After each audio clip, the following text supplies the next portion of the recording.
So hello, I am Christian Stevenson with the Mississippi State University Extension Service in Hancock County. Joining you today talking about solutions for wet areas of the landscape.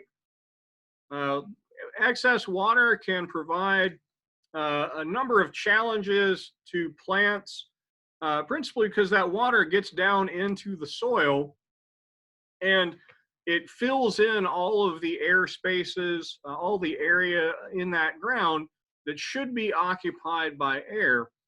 And it reduces the ability of those plant roots to take in oxygen. As a result of that, the plants cannot thrive in those conditions. The extension of the roots as the plant is growing can really not move forward. And oftentimes you will see plants survive in these conditions, but they may not be growing very well. And importantly, they can also be susceptible to a number of soil-borne diseases. So we can get excess water in a landscape for a variety of reasons. We may have a soil with a high water table. We may have soil with a very high clay content. Really, either of these are a situation where you're likely to wind up with excess water, making it difficult for the trees and shrubs and other plants in your landscape to thrive. And it's important also to recognize that an area in your landscape that has excess water may not have excess water all the time. So some sites might be wet for extended periods just during the spring and fall, when we tend to have higher rainfall and evaporation is not going to be as high because the temperatures tend to be lower. And while they appear well drained for the rest of the year, they also are going to be areas where plants in your landscape can have some difficulties. So, and you can see here in a picture, that's a really good example of an area in the landscape where you have some excess water. And when that happens, the roots can actually start to die because of that oxygen starvation, particularly if that water is there for an extended period of time. Now, the first symptom you're going to see because of excess water is going generally to be wilting, and that's just because those roots are dying. The roots aren't alive, they're not able to take up water and not able to provide that water to the rest of the plant. You may also see plants showing signs of nitrogen deficiency, which we're generally going to see as yellowing of the leaves, or what we call chlorosis, which is really just a fancy way of saying yellowing. As the problem continues, we'll often start to see twig die back, we'll start to see the leaves drop off the plant, and we won't see that plant continue to grow. And if we continue on from that, if the problem is more severe, it may actually lead to the death of the plant. And so if we can improve that surface drainage, we are going to increase the chances of that plant to survive. Here are just some images that you can see some of the symptoms that might show up because of excess water. See the large oak tree in the top left. And you can see those symptoms on oaks for a number of reasons. Excess water is a potential one there. There in the bottom left, you can see that yellowing that you might see as a result of excess water. Of course, that's a pot that's in a container, or a plant that's in a container. And oftentimes plants in containers do experience problems with excess water. You can see also that marginal leaf burn or marginal leaf necrosis, which can also be a result of excess water. Just as the plant's not able to actually take up enough water to supply all of the needs of those leaves. So when we talk about solutions for wet areas, one of the main lessons I want to take away from anything that we do with landscaping is that it's much easier to suit the plant to the location than trying to change that location in order to suit particular plants.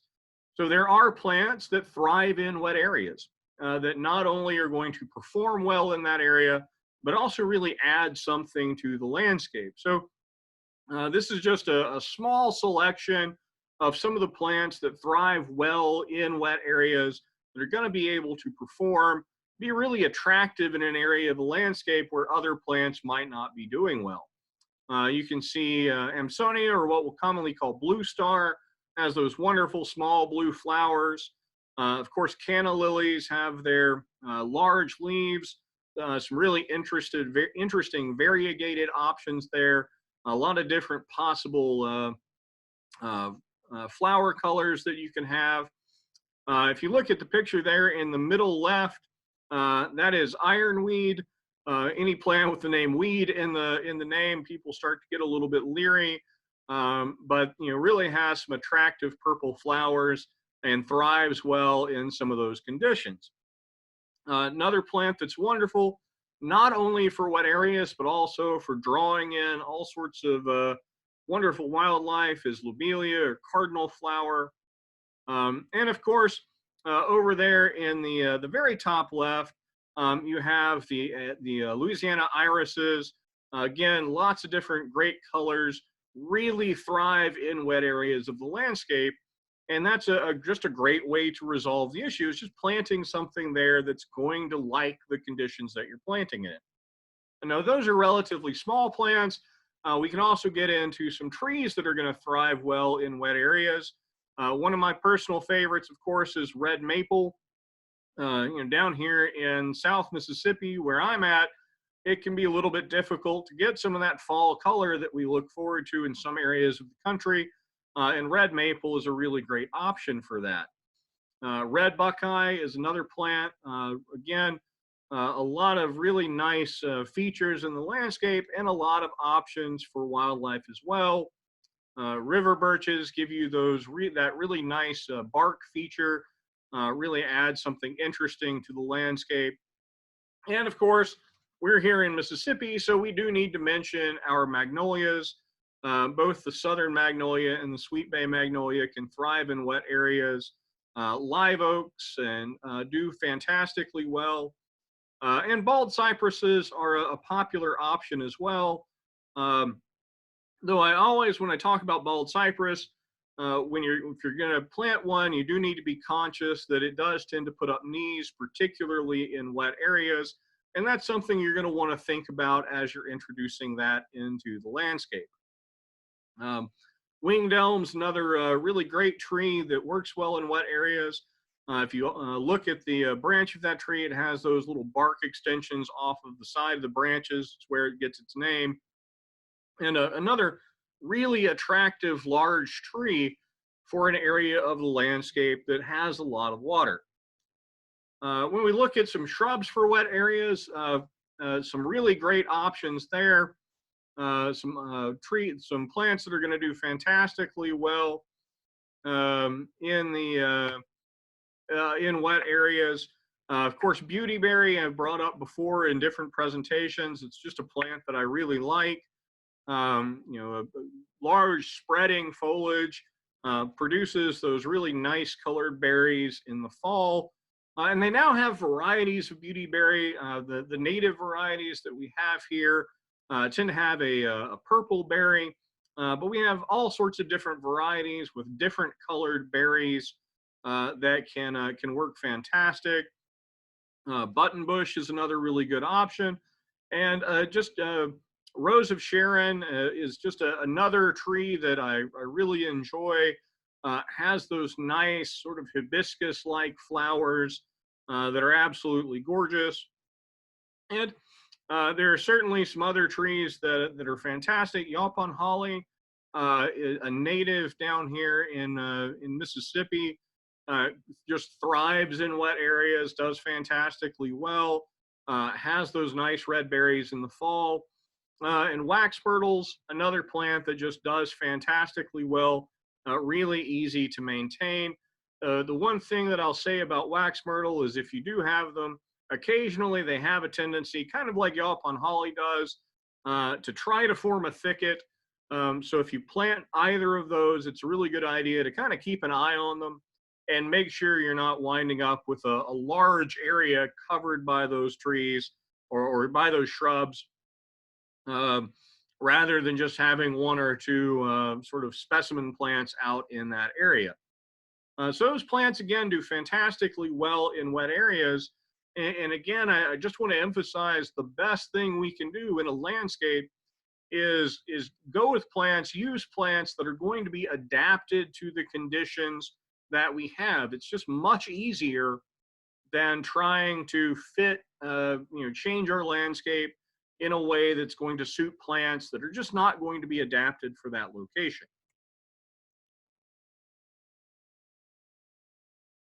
Now, there are times when we want to look at how that soil drainage in an area is doing. There's a relatively easy way to check and see if our soil drainage in an area is what it should be. And you want to choose a day when the soil isn't particularly excessively wet. You don't want to do this right after a big rain. So, kind of try to pick an average day. And you can use a large coffee can, other metal container that has both the top and bottom removed. That just gives you a good metal cylinder. Any cylinder that's about that size is going to be just fine. Dig yourself a 4-inch deep hole, set that can down on the bottom of the hole, really tighten it in against the soil so that water can't escape out the bottom edge. Fill that up with water and time about an hour, and come back and look at how much water has infiltrated, has gone down into the soil over that hour. And in a regular, an area that really has just what we consider normal drainage, about 2 inches of water will have infiltrated into the soil. If you come back and none of that water has moved, then that's a really good sign. That's an area where water is really going to want to stand, and we want to take some steps to make sure that we can work with that area to put in some landscaping that's going to function in that soil. So when we do talk about amending sites that have excess water, keep in mind that for a tree, if we're going to amend that soil, we really have to amend the soil for the entire root zone of that tree. It can't just be in the pot, in the planting hole. We're going to have to amend a fairly large area in order to accommodate that tree and make sure that it will be healthy. Oftentimes I'm asked when we talk about planting trees, whether we should add something into the planting hole. And we don't want to do that. So adding organic matter or sand is, generally speaking, not going to do anything beneficial. And in fact, it can actually cause some harm. Now, if you have a large bed, it is possible to add in organic matter like compost or peat, things that are going to add that organic matter to break up heavy clay soils, or contrary wise, to correct overly sandy soils. Adding that organic matter can work, but again, you have to do that over the large area that really incorporates all of the root zone of those plants. Frequently for wet areas, I'm asked about adding sand, and you really do have to add a really large amount of sand in order to practically improve drainage for that area. So you would really have to increase that volume of sand up to about 50% of the total volume of the soil. And oftentimes that's just not practical. It can be very expensive. You're moving a lot of materials, and it's just very difficult to do. Now, there are some methods of amending the areas that do work. I'm going to spend a little bit of time talking about those. So one of the sort of the chief ones that works very well, something I've grown very familiar with down here in South Mississippi, is the French drain. Of course, we can also talk about raised beds as a method for dealing with areas that have excess water. And I've done an entire presentation on raised beds. I would encourage you to go and look up that presentation and find out all about how to grow those or to establish those. But a raised bed is really just a method of bringing that plant and its root system, or at least a large part of its root system, up above the native grade of the soil. And that can be effective so long as it's a big enough raised bed to accommodate the plant. A berm kind of has the same idea as a raised bed. You're doing very much the same thing, of just raising up that root system above the native grade of that soil to allow it to get above that water level and reduce the problems you're having. So to start off with a French drain, a French drain is just a shallow trench, generally going to be lined with a geotextile fabric or a weed cloth. It's going to have a perforated plastic pipe set down into that trench, and gravel in addition to that. And that is going to be a channel to move water through the landscape. Now, because it is a channel for moving water, water is always going to move down grade or down a slope. So we want to make sure that that French drain has that slope. Generally speaking, a 1% slope is what we're looking for, or about 1 inch to every 8 feet in length is about the grade that we're usually shooting for when we establish a French drain. Generally speaking, those drains are going to be about 12 inches wide. They can be wider, and they need to be dug down to about 1.5 to 2 feet in depth, just to be effective and make sure that they are channeling the water that they need to. So on this slide, you see a kind of a diagram of a French drain. We can talk a little bit about how they work. So the bottom of that trench is going to be filled with just a few inches of crushed stone. We're going to have a landscape fabric down in there. And the sort of the business end of that French drain is going to be either a PVC pipe or a flexible drain pipe.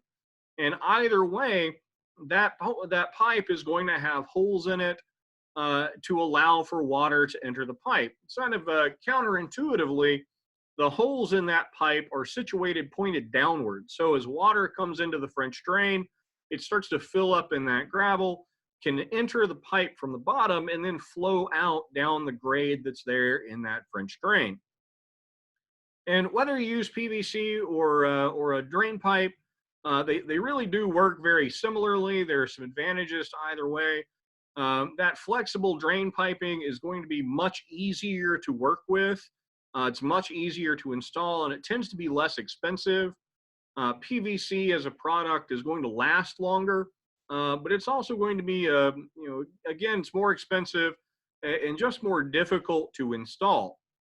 So over the top of that pipe, you have the more gravel put in there, more of that crushed rock. It goes all the way back up almost to the natural grade of the soil, and then right over that they reestablish the sod, usually the same sod that they dug up in the process of digging that trench. And so if you look at a lawn that has a French drain, you're not going to see the drain. You're just going to see, particularly usually under grass, you'll just see that grass. So it's really a non-intrusive way of being able to divert that water. Another thing just to mention about this and the other kind of things that we're going to talk about, we are diverting water, we're moving that water, and we do need to think about where we're going to be moving that water to. So we want to make sure that when we're designing these systems, when we're thinking about diverting water in our landscape, that we're really careful about where that water is going to wind up. We're going to put it into an area where water naturally would be moving, so that we're not creating any problems. It's not going into a sewer system. It's not going, particularly not going onto a neighbor's property. That's an issue that I have had to deal with a few times, and can really be a problem when you make alterations in the way that water moves on your property. Do pay attention to how that might impact your neighbors, just to help you maintain those good relationships. So a bioswale is just kind of another way to move water in the landscape, and the sort of is a fancy way to describe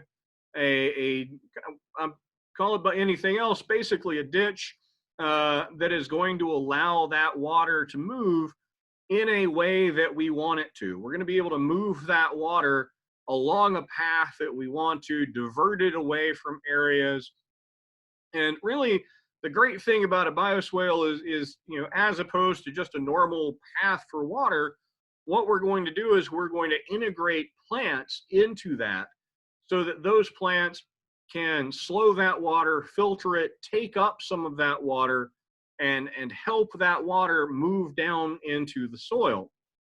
Bioswales have been used particularly in urban environments to do a really great job of absorbing runoff from all sorts of different areas, residential areas and commercial areas, kind of diverting any stormwater and things like that. And they also do a really great job of improving water quality because as that water moves into that swale and moves along the swale, it not only is it kind of motivated to infiltrate down, but it also gets filtered through through that bioswale, and any possible pollutants can be taken up rather than going out into our fresh water. Now, bioswales are, fortunately, are tend to be less expensive than using an underground pipe. Usually, we're going to be using really deep-rooted native plants around them. That has the advantage of having those roots down there tends to improve infiltration. And because we're using native plants, it tends to reduce the maintenance that we have to have dealing with this feature in our landscape. We are aiming to again increase that soil infiltration, and really the size of that is going to be dependent on the amount of water that we're expecting to move through this area. And my experience with this has usually been in an area in a landscape where somebody's wanting to put in a channel for water.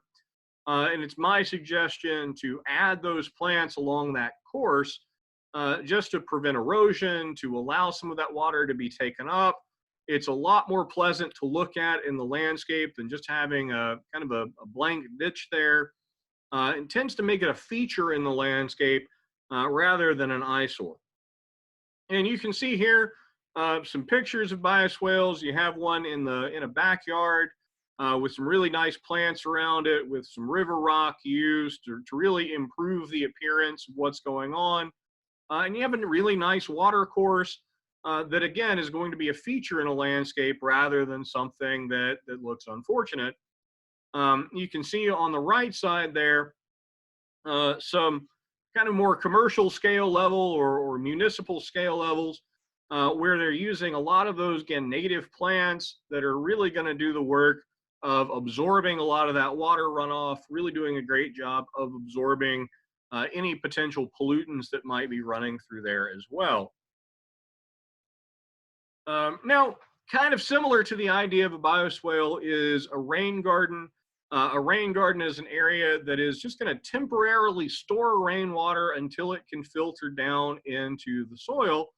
And they work by collecting that surface water in a depression in the ground and then allowing that to be filtered down or be taken up by the plants that are in that garden. It's important to understand that, because we're talking about rainwater, we may have a time like now, or at least down here in South Mississippi, we've had a period of time where we haven't gotten a lot of rain. So it's a good idea to choose plants in there. They're going to be able to tolerate a wide range of moisture levels, not just plants that are going to be able to tolerate wet conditions. So this is a diagram of a rain garden. It kind of shows you the entire process of making one. As you look down at the bottom, you have a picture there that says under drain and outlet.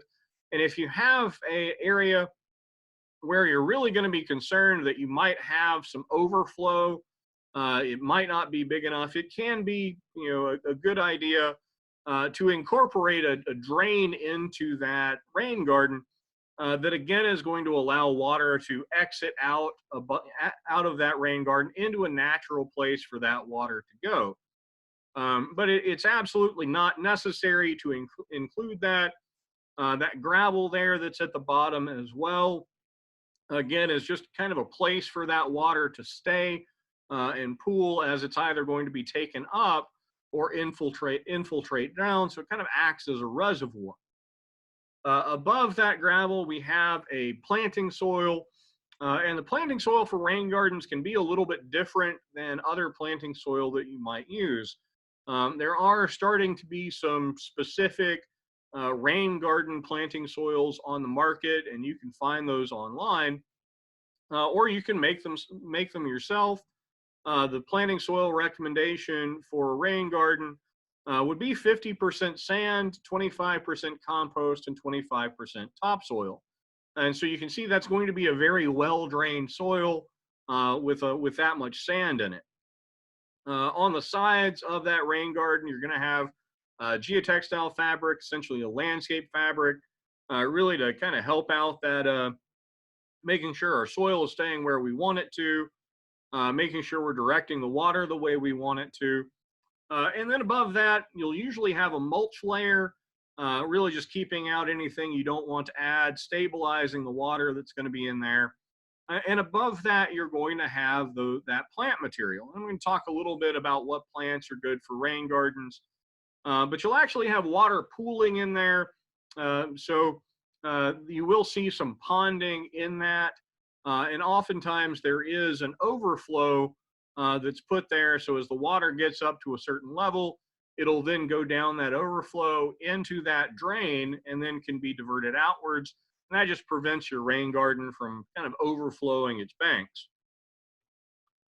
So here are some nice examples of rain gardens that are doing a fantastic job, doing a great job of just being in the landscape, looking really attractive, and solving that problem of having a wet area.